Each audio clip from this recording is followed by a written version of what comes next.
Our teacher this time is the extraordinary Joy Harjo. She is a musician, a visual artist, a member of the Muscogee Creek Nation, and she's also former Poet Laureate of the United States.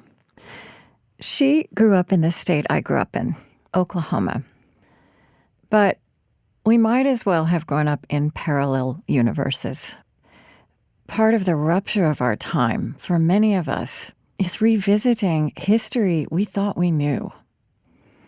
Seeing in a whole new light places we thought we inhabited, and that is very much true of growing up in Oklahoma. It's very much true of me, that I have work to do for the rest of my life to reconcile terrible stories I did not learn or did not hear, to take in unimaginable cruelty and atrocity for which I must take some responsibility.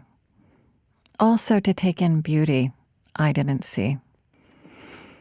So I grew up in a town called Shawnee, not knowing who Shawnee was. Joy Harjo's ancestors landed in Tulsa, which was at the end of the Trail of Tears. They were sent there after being forcibly removed from their homelands in the Deep South. She has composed a glorious life out of very hard beginnings. But from the beginning of her life, from childhood and even before, she has carried and retained a sense of space and time and life that is so much vaster than present circumstances. She uses this evocative phrase for the sense of time she knows and lives. She calls it the whole of time, W-H-O-L-E. When she does that, she reminds me of Einstein, the way Einstein reimagined the reality of time, which is quite different from how we perceive it with our senses. Time, he reminded science, is not an arrow moving forward. It is relative, not fixed. Seen at a deep level, it's not a compartmentalized past, present, and future. Past, present, and future are all happening, interacting with each other all the time. And we actually know this. We experience it constantly in our thoughts and in our hearts, in our lives. But the way we structured the modern world and our daily lives hasn't caught up with this fundamental reality. We are living in a Newtonian world of calendars and clocks and deadlines and hard stops.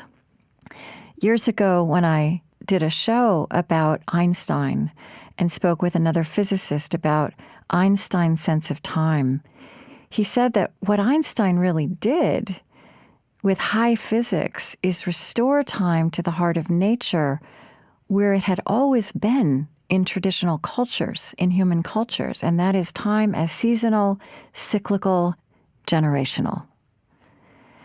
This is also the sense of time in our religious traditions.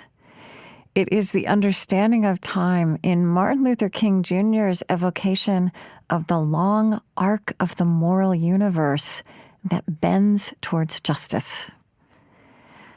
And it is stunning to be present to Joy Harjo and see someone who holds this sense of time. She's always known it, never lost it. And she beckons us to enter and relearn. In this part of my interview with her that you're going to hear, she'd been speaking of the pain and betrayal that has marked centuries of her people's history. And we were also speaking about an incredible Supreme Court decision that came down in the middle of the momentous summer of 2020. So much was going on that few of us, I think, noticed that our conservative Supreme Court of the present named and upheld the promise that was made to her tribe and others. This was a source of incredible joy and possibility and celebration for her and her community. And she was telling me, though, that immediately forces began to rally to undo this undoing of a wrong. So I asked her about something she wrote in the New York Times after that Supreme Court decision in the middle of 2020. She said that her elders always believed that there would be justice, though justice is sometimes 7 generations away or even more. It is inevitable.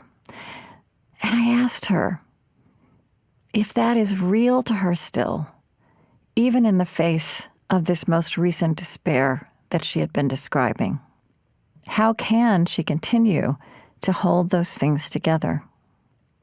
I have grandchildren, great-grandchildren, and children, and in the original teachings, we're told that they're all our children. I have to think of them, and they're the rudder of hope. I mean, that's where we're going with them. I have to know that there is a larger, beautiful sense. I think even, all the teachings ultimately wind up, the stories, everything wind up at a point of harmony. And when you wind up at that point, everything will be reckoned with. I feel like you have this sense of different kinds of time. So there's history, there's the time of European settlement, there's a lifetime, and there's also somewhere, I don't know where this is, you write about the whole of time, WHOLE, which makes that perspective possible. I think so. A human mind tends to be pretty literal, even as it can jump around, but it doesn't necessarily have the access to other kinds of time. You can think about it and analyze it and make structures and architecture to hold the ideas of other kinds of time, but you have to, just like you wouldn't use a certain kind of meter to measure electricity that doesn't measure electricity. There's another kind of perspective that you bring to understand or even move within time that would give you that perspective. I mean, that's why that image, that NASA image of the Earth when it was released, because it was top secret for a while, that showed the Earth as a beautiful, beautiful being, was so powerful because it shifted awareness. Yeah. And it gave us a perspective which, going into a larger kind of time or place can, like my grandson and I standing there watching this field that we were inside of even as we were watching it. It gave us that glimpse into even another kind of time. Even the internet and the idea of networks can be linked to that image. Yeah.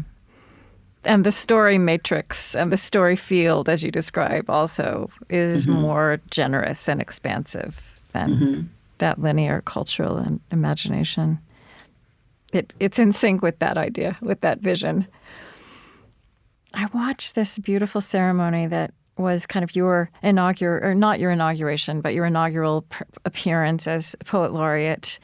Was at the National Book Festival, and I'm assuming that you were the first Poet Laureate to walk out on stage with her saxophone around her neck. Yeah, I think so. I don't think there were actually a few poets who play saxophone, but no, I think that I'm the first one to do that. There's a let's see, it's page 77 when you tell this story. This is in An American Sunrise when Adolph Sax patented the first saxophone on June 23rd. Would you read that? Yes, I like that piece. Yeah. And I always say thank you to Adolph Sax that I use my poetic license and write a poem where Rabbit invents the saxophone. Yes. Yes. That comes before it. It's too long for radio. Okay. When Adolph Sax patented the first saxophone on June 23rd, 1846, the Creek Nation was in turmoil. The people had been moved west of the Mississippi River after the Creek Wars, which culminated in the Battle of Horseshoe Bend. We were putting our lives back together in new lands where we were promised we would be left alone. The saxophone made it across the big waters and was introduced in brass bands in the South. The music followed rivers into new towns, cities, all the way to our new lands. Not long after, in the early 1900s, my grandmother, Naomi Harjo, learned to play saxophone. I can feel her now when I play the instrument we both loved and love. The saxophone is so human. Its tendency is to be rowdy, edgy, talk too loud, bump into people, say the wrong words at the wrong time, but then you take a breath all the way from the center of the earth and blow. All that heartache is forgiven. All that love we humans carry makes a sweet, deep sound, and we fly a little.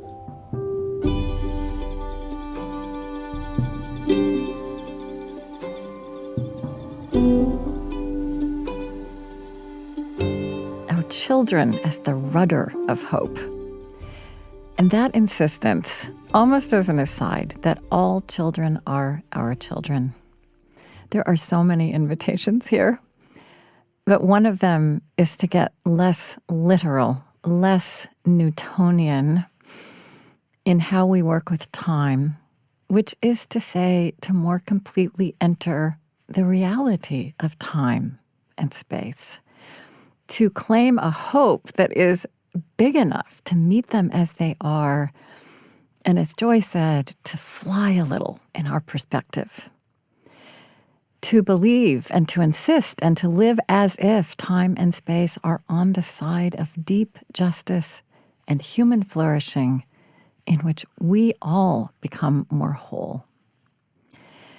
So Joy brings us full circle with Adrienne Maree Brown in this notion of the imaginative power that we must summon towards the world we want to create and be part of and pass on to all of our children. It fascinates me how just as emergence is actually a more reality-based grasp of how change happens than our faith in best-laid plans, this wilder, mysterious time is more reality-based, in fact, than a linear way with time of clocks and schedules and deadlines. And just think about that word, deadlines. It's another use of language that Ocean would have us pay attention to. It's an image of time doing violence with us, or us doing violence with time. So, with Joy as our teacher, I think we're called to practice living in the whole of time. To practice knowing in our bodies and our minds time as a more generative canvas and companion on which we carry and confront and inhabit and work with the hardness and the sacredness of what we have before us, to reconcile on this kind of canvas who we want to be with the histories we've lived and told and the future we desire. I want to acknowledge here also personally that when Joy Harjo speaks of 7 generations and the whole of time, I feel that she feels that in her bones. It is not an abstraction. It's not even a mystery to her in the way it lands in me as a mystery. It is an existential reality, and it is part and parcel of her hope. It is part and parcel of her power. And I did not inherit that feeling in my bones from my family, from the way history was imparted to me. And I think many of us in the West don't. We became separated from that sensibility. So in the journaling this time, I'm going to give you an image to carry around, a thought exercise that was passed on to me from my teacher, John Paul Lederach, passed on to him from his teacher, the sociologist Elise Boulding. It is called the 200-year present, and it's a way to cultivate a reality-based, longer sense of time and ancestry and the possibility that comes with that. So Again, this will be in the journal, but I want to just share it with you quickly here how it works. First, take your mind back to the youngest age you can remember and the oldest person you can remember holding you. Holding you. Calculate back to their date of birth, their year of birth, roughly. Second, bring to mind the youngest person you have held in your arms and the year to which they might live, which is a fascinating exercise in a century in which it is projected that people born in the early part of this century might well, in great numbers, live for an entire century. The span of time that you will be able to calculate from these two, from this date of birth and this projected date of death, is going to be roughly a 200-year present that is very tangible, a 200-year present that your life on this earth spans, that you have literally touched and been touched by. See how this stretches your imagination, which we have explored as so powerful. See how it stretches your sense of the possibilities of the imprint and agency of your span on earth. It doesn't make what we stand before easier, but it absolutely makes it more spacious. And that is a great gift.